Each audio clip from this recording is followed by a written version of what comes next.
Good afternoon, everybody. Welcome to Books and Books. Thank you so much for joining us right here in the cultural heart of Coral Gables. We're very happy to have you with us. While you are silencing your cell phones and refraining from using flash photography, if I could alert you to our Books and Books newsletter, this will give you a rundown of all the great events we have at Books and Books just about every night of the week. We've got Spanish events, we've got kids events, we've got something for just about everyone here. So you can take this with you tonight when you're buying a copy of Gaby's book. We have these on the counter. Oh, and you can also see by the lights and cameras that we do live stream a lot of our events here at the bookstore, so you don't even have to be here to enjoy an event. And you will see the cameras pointed at the audience, so I will say for the benefit of those who are watching over the internet all over around the world, please make sure you're sitting next to who you're supposed to be sitting next to. I encourage you to take a copy of the newsletter, but you can go online. You can give us your email address, and that way we alert you to everything that goes on here in the store so you don't miss a thing. And while I say we love to have you here in the store, you don't need to be. You can always watch online.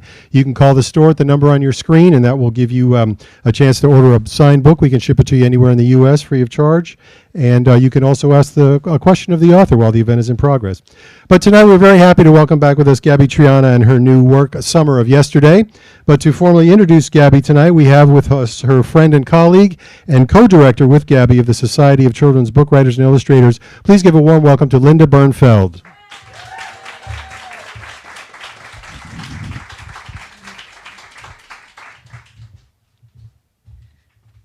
Hi, everyone. I know a lot of you, most of you, and part of our writing community. Years ago, it seems like just yesterday, but it was years ago, our writing group, we used to meet in all sorts of different places, but I think we were at the Town and Country, the conference room of Town and Country Mall. And Gaby joined us, and Michael was 3 months old. And Gaby's first book had written her first book, and we were critiquing it, and it was very nice. It was called Freddie and the Biltmore Ghost, and I still remember it as being a really cool little story. And then we had a conference, and we switched places, and then Gaby brings in some pages of something new that she was writing, and it was like, wow. She read it to us and we're like, wow, that's fabulous. And she's saying, I'm not sure, it's so different from what I used to do. And that one was the first few pages of Backstage Pass, which was her ticket to the front of the stage. And Gaby just took off.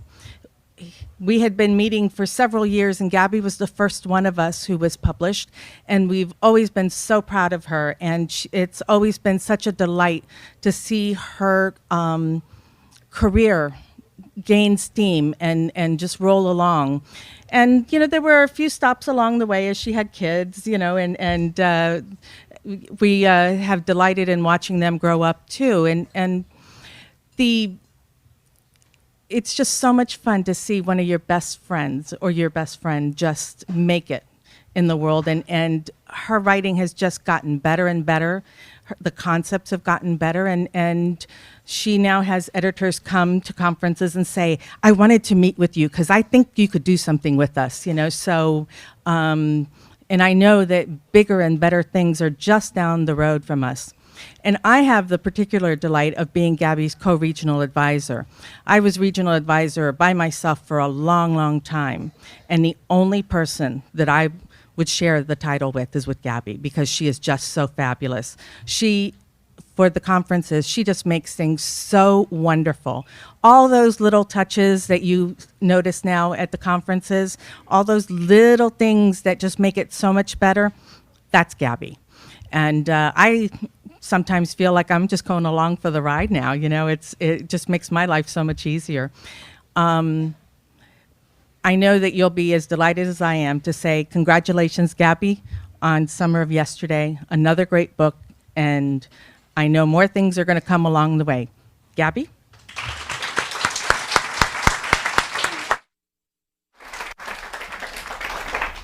Thank you so much for being here. And before I start, I just want to take a picture.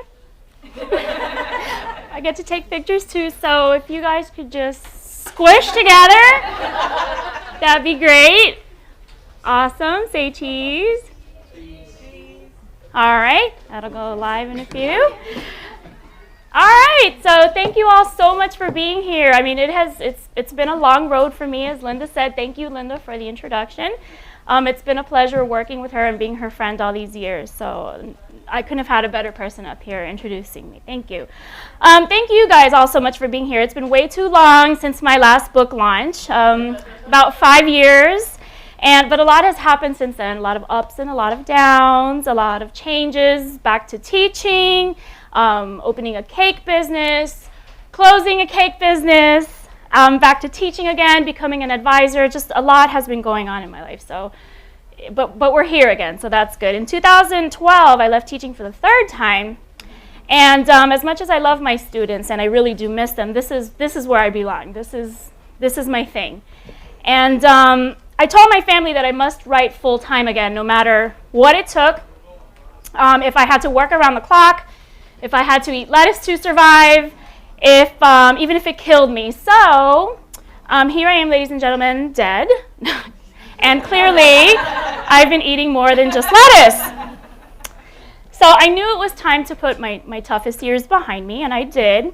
And I needed to stop and reassess and figure out what did I want to do with my writing, where did I want to go from here. So as most writers do, I keep a long list of topics that await writing, things that I want to write about. And some of them start out as openings, and they never see the light of a second chapter. And some die a quick, painless death, which is fine. That's all part of the writing process. And during the summer of 2009, I didn't know which one to start with. I had so many ideas so many directions I wanted to go in. I didn't know if I should revive one of my old manuscripts that Linda was talking about, Freddie and the Biltmore Ghost. So, and as my writer friends here, there's lots of them, can tell you, we all have old stories laying around, manuscripts just laying around our hard drives, which for whatever reason are not published. Maybe they were written when the economy was worse. Who knows? Maybe the timing was wrong. Maybe publishers just didn't want any more shiny vampire, alien, ghost, getting hunted down, killed by your friends in a forest books. So maybe publishers, readers, they just wanted something different. Maybe a story set in a forgotten part of Disney World would be cool. Disney World history would get their interest, told as a time travel romance. During the summer of 1982, the summer before Epcot opened, a book that revived a long-abandoned water park, unknown to most teens even today. Maybe that's the kind of different they were looking for. So I decided to give it a chance, risk and see what happened. I looked at all this list of all the things that I wanted to write about and all the things I loved. Some of these things were from my childhood, and some were from my own high school years, and some were from present day. And things that inspired me, because I never wanted to write a story about anything that I'm not extremely passionate about. I don't write to trends. I don't write because a particular editor is looking for something specific like a killer fungus or teens who love chess. I don't keep touch with what's going on and what editors are looking for, because if I'm going to spend 3-4 months in front of a laptop, I want it to be about something that I want to write about. So I stared at my list, and my eyes fell on these 2 words. Of course I have 2 eyes. That meant a lot to me, that pulled at my heartstrings and my most primitive kid memories. And I knew that my story had to take place here, and it was Fort Wilderness. And Fort Wilderness, I'd spent a good amount of time here when I was a kid, both as a child, but also as a mom. I spent a lot of time. I take my kids there every year so that they could experience it too. Let's see if we can get my next slide there. Okay. So here's some pics of Fort Wilderness. If you guys have never been there, it's a hideaway in Disney World. It's a home away from home. It's a resort right off of Bay Lake that a lot of people still don't even know exists. But the question was, would I be guilty of writing a story that was more for me rather than for my readers? Yeah, but would I care? No. Because I figured that if I could write in such a way that I could fall in love with Fort Wilderness again, then the chances of making a teen reader fall in love with it too were pretty good.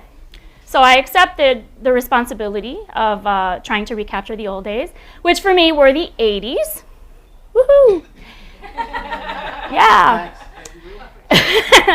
And you know what? I'm totally good with that because the 80s were awesome. And guess what? Haley Peterson, the main character from Summer of Yesterday, finds that out too. So in trying to recapture the old days through one of my teen novels, I started remembering that Fort Wilderness of the 80s, 70s and 80s was very different from the Fort Wilderness where we go to today. So at the expense of sounding old and telling you exactly my age, I'm just going to tell you a few of those, and let's start with this. The campgrounds used to be full of trailers instead of cabins. I don't know how many of you have ever been there. Raise your hand if you've ever visited Fort Wilderness before. Okay, if you were there long ago, you would remember these trailers. You know, they were full of character. They were all very different. Whereas now, all the cabins are cookie cutter. They're all brown. They all look exactly the same. The layouts are the same. I mean, you would get lost finding your cabin because they all look exactly the same, which is why we decorate ours with Halloween decorations and all sorts of stuff to be able to identify it. The camp loops used to have clever names. This is me. Oh, thank you. Thank you. Like Terry Trail or Bobcat Bend, whereas nowadays they're just called 2700 Loop, 2800 Loop. It's kind of boring. There used to be a tram, and there used to be a train, an actual steam train, 3/4 the size of a standard steam train, that traveled through the campground. It picked up passengers and dropped them off at the settlement trading post, which was up in the north, part of the campground. Its tracks became a problem because they started shifting on the Florida's swampy ground, and so the train was decommissioned in 1979, though they still ran it every so often just to keep it working. After it was dismantled, 2 of the cars, oh, watch out, don't hit little Gaby there. Just watch where you're going. Okay, guys. Thanks. Once it was dismantled, 2 of the cars were used at Pleasure Island at Downtown Disney, back as a ticket booth. Back when it was called Downtown Disney, Pleasure Island at Downtown Disney, instead of Hyperion Wharf or Disney Springs, as I think it'll now be called. By the way, I don't know those people, so if you know them, please tell them not to sue me for using them in my PowerPoint. Sometimes if you go urban exploring, trespassing in Fort Wilderness, you may find those tracks still hidden underneath the tall grass. And these are just some of the ghosts of Fort Wilderness past. There used to be a canoe ride called the Marshmallow Marsh, where campers were treated to a Disney sing-along, gliding through the canals at night, all the way to a beach to watch the Magic Kingdom fireworks. And from there, you'd disembark and you'd sing by a campfire, all led by a pioneer dude with a guitar. The length of the beach closer to the marina used to be a place where guests laid their towels and hung out at the beach, just like any other beach. Nowadays, it's just a sandy stretch that people ignore as they hurry to catch the launch to the Magic Kingdom. Though my kids do stop every now and then to punch the tetherball around and to climb signs they're not supposed to climb. Get down, get down. There used to be the best swirly soft serve ice cream in the history of the world. At least that's how I remembered it when I was a kid. On the side of the settlement trading post that I begged my mom 75 cents for so I could run in my flip-flops to go get one to cool down. I wish I had a photo of that ice cream stand now, but you don't think when you're 11 years old to take a picture of something that won't be there anymore. Now there's just a convenience store refrigerator where you can buy a bottle of Coke or Yoo-Hoo for $3 a 12-ounce bottle. More ghosts of Fort Wilderness past. There used to be a petting zoo where that actually had farm animals that you could pet. Somewhere there's a home video of a goat chasing me through the petting farm when I was 6 years old, or maybe it was me chasing the goat, I don't know. But now it's called the Tri-Circle D Farm, and they have pony rides for $5 each, which I thought was kind of cheap for Disney World, by the way. And there's lots of other differences too. There's buses instead of trams. There's a new pool area, and there's the Mickey's Backyard Barbecue Pavilion back behind Pioneer Hall. And some things are still the same, like the nightly roast campfire and movie that they play every night under the stars, and the Hoop-Dee-Doo Review, which claims to be the longest running musical review in the world, though the prices have gone up from $12.50 per adult in 1976 to $51 per adult today. But the biggest attraction that's missing from Fort Wilderness now is a place that many people felt was the reason Fort Wilderness was so special, the place that I helped capture and recreate for myself in summer of yesterday. The place is only blurry memories and yellowing snapshots now, but it will live forever in my heart. Before there was Blizzard Beach, before there was Typhoon Lagoon, before SeaWorld, before Busch Gardens, added their own water parks to make parents everywhere spend a little more money. And yes, even before Wet n Wild opened, 1 year before Wet n Wild opened in Orlando, there was River Country, Disney's first water park.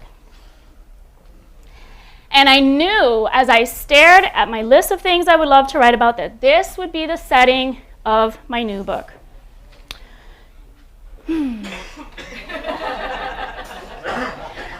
River Country, or the Old Swimming Hole as it was called, opened on June 20th, 1976 to huge numbers of visitors, whether or not they were guests of the Fort Wilderness Campground.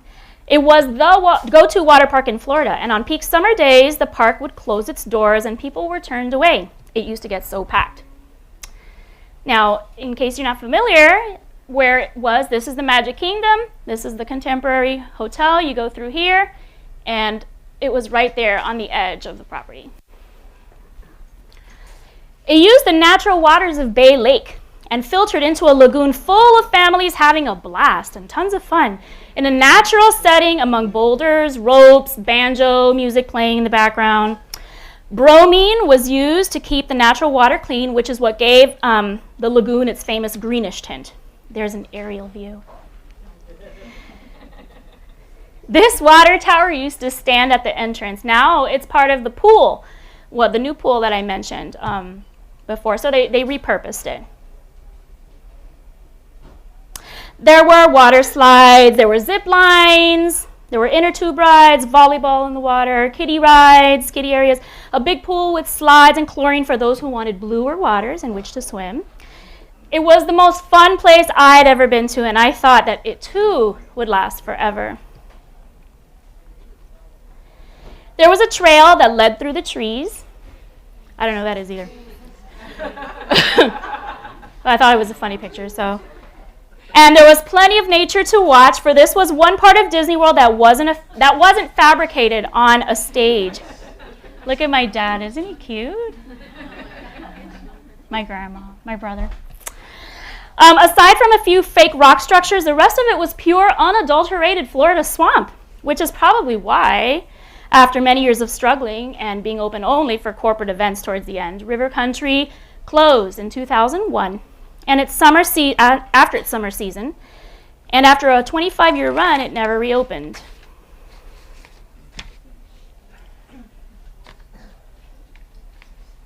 Little slideshows behind. There's many theories as to why it closed, and Disney authorities have never cited an official reason.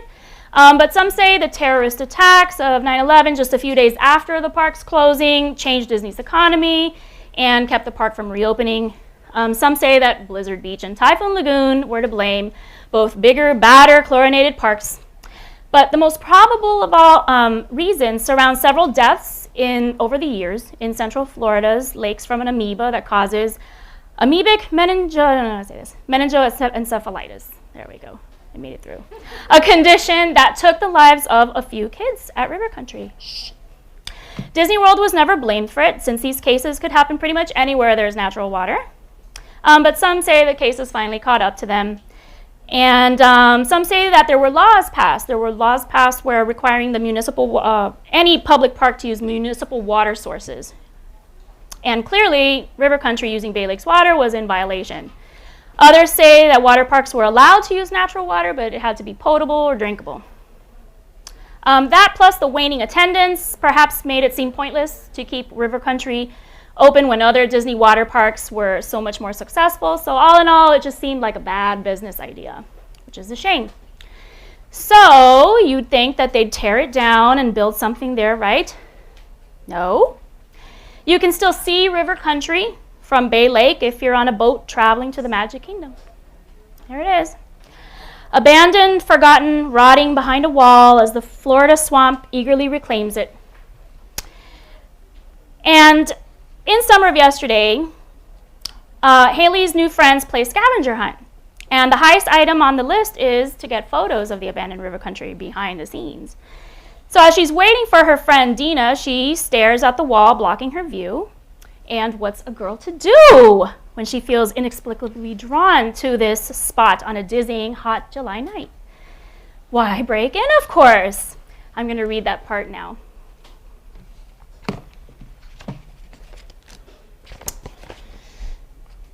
Sitting here, I feel my stomach start to tighten. In just a few minutes, we're going to break into the famously forgotten river country. I glance over at the wall, still there, still solid. What a waste behind it. A water park just sitting there empty. My thoughts are interrupted by laughter again. Not people down on the beach laughing, but far away laughing. And water splashing like it's coming from the lake itself. I have to see who's making that sound. My sandals fling sand as I trudge down the beach. The romantic couple gets up to leave, oblivious to my presence. I stand on the very edge of the property and listen. Water splashes against the docks. A boat horn goes off far away. I can see the glow from the Magic Kingdom in the sky to the northwest. This is weird. I know I heard laughter. I walk to the tall iron wall and press against it. Closing my eyes, I try to block out all other sounds. A mosquito buzzes near my ear. I shoo it away and just stand there, smooth, cold metal against my hand. Then a sense of déjà vu comes over me, standing here on the edge of the lake, hearing laughing, splashing sounds, and pops and whistles of fireworks overhead. But when I open my eyes, there's no fireworks. I stare out at the dark edges of the water, the shrubs and foliage lurking there, and I can almost imagine the rest of the lake's edge behind this wall. I'm staring so hard I think I'm going to lose my balance. My heart beats so hard I can hear it in the stillness. I have to wait for Dina. She's my ticket out in case we get caught. But my mind and body won't listen. I don't know how or why. I really can't explain it. But before I can think, rationalize, or anything, I slip out of my sandals and throw myself waist deep into the lake. I have to see it. I know this place. I push through the water, feeling the slimy bottom, the waving grasses, and God knows what else. I wade toward the trees that live in the water, cypresses, I think, and feel the bottom dropping out underneath me, the black waters of the lake rising up to my chin. What am I doing? Why am I doing this? All it takes is for one person on one of those shuttle boats out there to see me, and it's all over. Ahead of me, there's brush and tall grass and some old wooden boardwalk, the nature trail. I've been here. I've seen this. Haley! Someone calls me. I swim faster. Get to the boardwalk. The darkness of the lake and the buzzing of 1,000 swamp insects remind me that this isn't Disney World right now. These are Florida swamps, and they were here first. My soaked shirt and shorts weigh me down. As I swim, a part of me feels like I'm not actually here, like I fell into some strange dream where I have no control and I'm being pulled in deeper. Any minute now, I'm going to wake up in a cold sweat and find that I'm in our cabin surrounded by my sleeping family. There could be snakes in these waters. There could be alligators. There could even be trolls, according to Marcus. The wooden boardwalk is within my reach. Haley! Louder and clearer this time, but still far away. I think it's Dina, but I can't answer. I can hardly breathe. I reach the nature trail boardwalk and grab onto it. Got it. I hoist myself up, but the wooden beam snaps in my hand. It's rotting. In fact, now I can see that most of the bridge is torn down. I don't know how I know this, but I follow my instincts. Haley, where are you? Little by little, I feel the bottom of the lake again with my bare toes. I grab a bunch of tall grasses to pull myself closer to the shore. Something moves me past in the water. A fish or turtle, I hope. The water level drops to my knees as I stand and grab hold of tree roots, branches, and I don't know what else. Dripping wet, standing against a tree, I catch my breath. The air smells of wet grass, rotting wood, and a mustiness I can't quite name. Between gulps of air, I laugh to myself. When did I become a criminal? Part of me wants to cheer over what I just did, but another grasps the stupidity of it. What if I don't make it out as easily? What if there's security in here? How do I explain to the wilderness police that I couldn't control what just happened? That it was like river country was calling me? So, I'm here now. What? I stand there and take it all in. Crickets chirp all around me in the darkness, and after a minute, my eyes adjust. Everywhere I look, there's tall grass, vines, and trees. Deep breath, Haley. Start walking slowly. I should probably have my phone ready to take the pictures. I fumble inside my pocket and unlock the plastic bag to get it ready. My phone has about 10 texts, all from Dina and another 2 from my dad. Where are you? Hello? With wet, shaky fingers, I reply, sitting on the beach watching fireworks. Be there soon. As I'm sending off the text, another one comes in from Dina about seeing my sandals and knowing I went in without her, and she's coming in after me. Do I answer? I will in a minute, but for now, I like the solitude of having this place entirely to myself, but I know it's not a smart idea considering my medical history, so I start replying to her. But then, somewhere to my left, twigs snap. Forget this, I have to get out of here. Finally, I'm out of the thicket of trees, and the stars hover over me once again. I'm in a wide open area. The ground I tread is covered in tall grass and a layer of mucky water. For every sloshy footstep, I think I hear another one behind me. It can't be Dina. She couldn't have swum here that fast, so that leaves a Disney employee, a raccoon, or a swamp troll. I speed up and use my phone screen to illuminate where I'm going. Darkness, more darkness. I stop suddenly because out of the gloom appears a collection of shapes hard to discern, and I slow down to take it all in. Man-made structures come into focus, wooden platforms and tall poles just sitting there frozen in a foot of swamp water. A dock for jumping off of, and 2 suspension bridges for delving further into the murkiness on either side of my view. I hear shrieking again in my mind, and this time I see someone grabbing a metal bar and swinging off the platform, whooping and hollering as he flings himself into the green water. But when I blink again, there's nobody and no water, just an empty, slimy lake bed to my left and shallow marsh topped with a layer of algae in front of me. In another spot, 2 kiddie slides embedded in big reddish boulders slope down and plunge into a patch of marsh grasses. Holy crap, that used to have water and kids playing in it. In fact, this whole abandoned corner of the world I'm standing in now used to have hundreds of people swimming, laughing, and having a good time. I can't believe it. I can't believe I'm seeing this. River country. There's no words for this. I swallow stagnant air and blink back, the sadness rising in my throat. I hear country banjo music coming from somewhere. Something white, winged, and startled by my presence, rises into the air and disappears into the branches of a nearby cypress tree. Slowly, other structures come into view. Intertwined water slides twist out, then retreat back into the great masses of brush, like ghostly snakes struggling to break free from the vines restraining them. Behind them are giant mounds of rock, and off to my left, other slides and ruins that might have once served a purpose. Now they sit completely forgotten by time. Snap. Another twig breaks somewhere in the trees, but I will not stick around to find out why. I take off running toward the bridge to my right, the one that flanks the lake. My feet disturb the still water, upsetting the slime layer that probably hasn't moved in years. I jump onto the suspension bridge and run over to the wooden planks, shaking and creaking the whole thing as I go. When was the last time someone walked on this thing? The ropes holding it up seem surprised at being tense again. When I get to the end, I jump off, landing on the base of the rock mountain where the snake-like water slides come out. My bare feet burn from running. A wooden sign lies on the ground. Welcome to Whoop and Holler Hollow. For your enjoyment, please, strong swimmers only. Somewhere there has to be a set of steps leading up to those rocks. From there, I can probably find a service exit, water pump shed, or some cavern to duck into while I text Dina. Haley! She faintly calls from the general direction I broke in through. Dina! I call back this time, my voice sounding loud in my ears and strangely out of place. Apparently, I'm not loud enough because she doesn't answer me. And then the dream feeling is back, the disconnected, slow motion wooziness that makes me feel as though I'm out of my own body, as though I'm watching this all unfold from behind a sheet of glass. Carefully, I climb a set of steps carved into the rock structure all the way to the top, and just when I think I've outmaneuvered whatever it was, I hear feet again, shuffling down below. My stomach crunches into a ball. Now what? Quickly, I scan around for a place to hide, but it's even darker up here, surrounded by more trees and brush. I turn, nearly slamming into a giant wagon wheel covered in vines. Suddenly, I'm smacked with the feeling of air displacement. There's another presence just a few feet away. My body freezes. I don't breathe. In the shadows, whatever is there waiting for me to make a move. My phone starts ringing in my pocket. I can't silence it. All I can do is stand there, poised to pounce, listening. Haley! Dina's voice sounds farther away than before. I'm here, I say in my head. I start losing focus.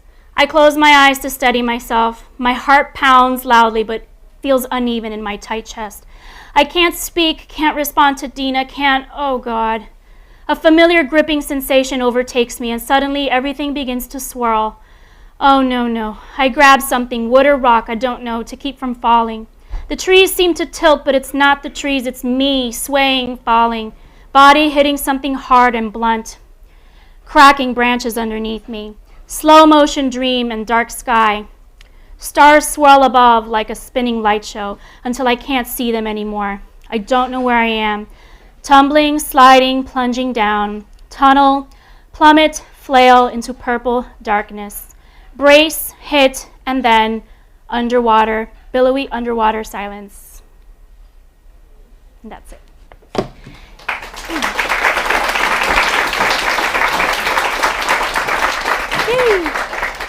Thank you. So that's when she falls back in time.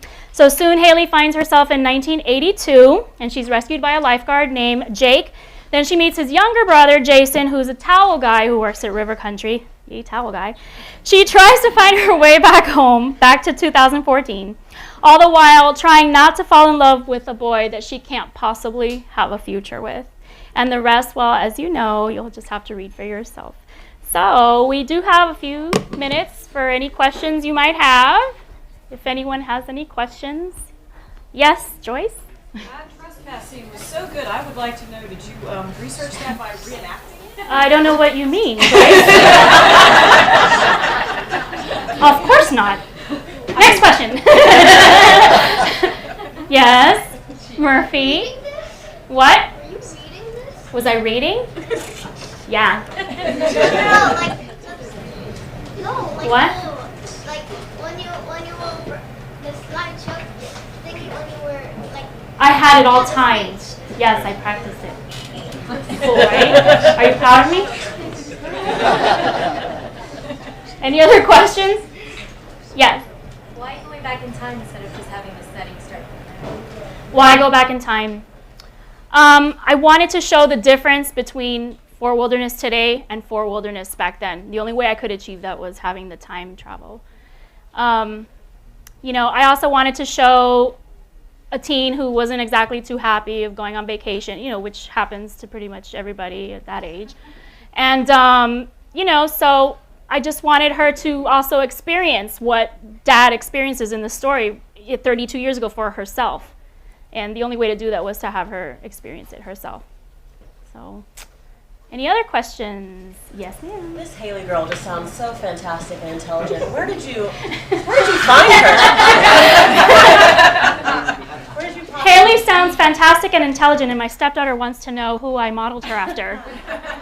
Why, I modeled her after you, Devin.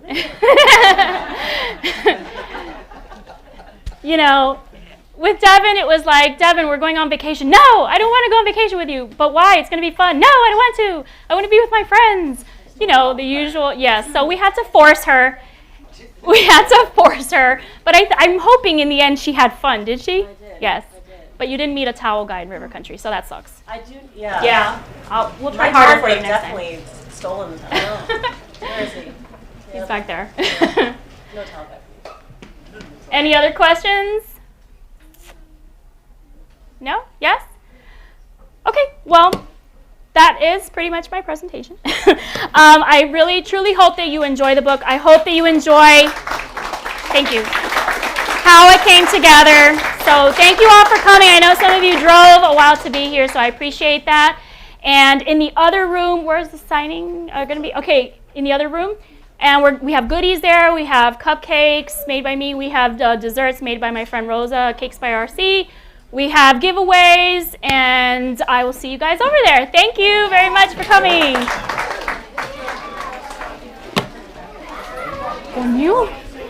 That was a really good presentation. Thank you. And Folks, the books are for sale behind the counter in the front. Gaby will be signing in the other side of the store. Thank you.